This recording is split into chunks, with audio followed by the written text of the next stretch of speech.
Hi! Today we're talking about illness and injury at camp. When will you hear from camp staff, and when will you just find out when she gets home?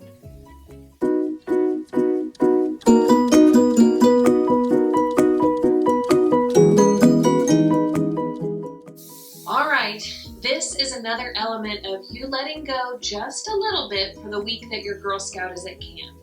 You just won't know exactly what your kid is doing every minute of every day. She will likely come home with bites, bumps, bruises, band-aids, all from just being an active kid in the outdoors. And that's okay. At Girl Scout Camp, we have trained counselors and health officers at every property to care for the minor medical things that come up when spending time outdoors. Here's a little guide for when you'll be notified about a medical situation at camp. She scrapes her knee getting out of the pool. She gets a splinter doing woodworking. A dental or orthodontic emergency. She bites her tongue at lunch. She breaks a bone. Bug bites?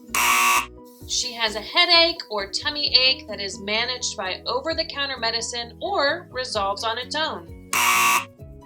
Any severe or prolonged concerns interfering with the camp experience, or if a camper must be transported off of the camp property, will result in a call home.